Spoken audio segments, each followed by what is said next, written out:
15 বছর পর দেখা। আমি চিনতে পারিনি, কিন্তু আমাকে দেখে ঠিকই চিনতে পেরেছে। সামনে এসে বলল, চিনতে পারছেন আমাকে? অবাক হয়ে তাকিয়ে আছি মেয়েটির দিকে। বললাম, ঠিক চিনতে পারলাম না তো। স্যার আমাকে চিনতে পারছেন না? স্যার বলতেই না আমি থমকে গেলাম।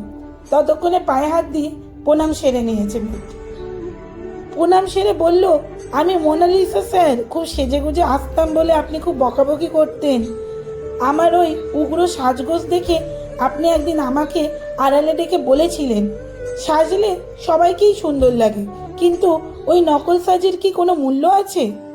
জলে ধুলে যে সাজার সাজ থাকে না, সেই সাজে সেজে লাভ কি?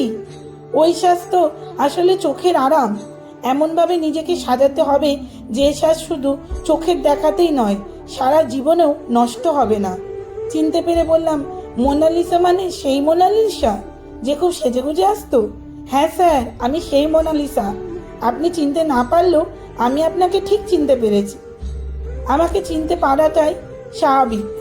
এতগুলো বছর হয়ে গেছে, তা ঠিক, সময় তো আর থেমে থাকে না। কিন্তু সবসময় সেজে থাকা মোনালিসা আর এখনকার মোনালিসা তো অনেক তফাৎ, একেবারেই আলাদা। মোনালিসা হেসে বলল, ঠিক বলেছেন স্যার। সেই দিনের মোনালিসা আর আজকের মোনালিসা একেবারেই আলাদা। আপনার ওই দু একটা কথা আমার জীবনটাকেই বদলে দিয়েছিল। এখন আর না সাজতেই ভালো লাগে। আপনার কথাটাই ঠিক, নিজেকে প্রতিষ্ঠিত করেছি। 3 বছর হলো কলেজে পড়াচ্ছি। আমার ছাত্রছাত্রীদের কাছ থেকে যে ভালোবাসা সম্মান পাই, ওর থেকে বড় স্বাস্থ্য আর কিছুতেই নেই স্যার।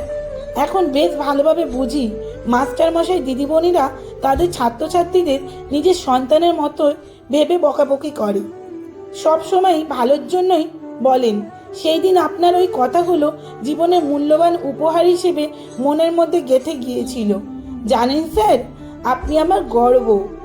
আপনার এই কথাগুলো আমি আমার ছাত্রছাত্রীদেরও বলি। আশীর্বাদ করবেন স্যার, আপনাদের শিক্ষা মাথায় নিয়ে যেন সারা জীবন চলতে পারে। মোনালিসার কথাগুলো শুনে আমার ভিতরটা অনাবিল এক আনন্দে ভরে উঠেছিল। মোনালিসাকে আমি পড়াতাম একটা কোচিং সেন্টারে। মোনালিসা তখন পড়তে আসতো। সেই দিনে সেই কথাগুলো মোনালিসাকে সমৃদ্ধ করেছে দেখে খুব ভালো লাগলো। ছাত্রছাত্রীরা যদি কোনো বড় জায়গায় প্রতিষ্ঠিত হয়, এর থেকে বড় আনন্দের খবর আর কি হতে পারে। খুব গর্ব হচ্ছিল মোনালিসাকে নিয়ে। একজন শিক্ষকের জীবনে এর থেকে বড় প্রাপ্তি আর কিছুতেই নেই।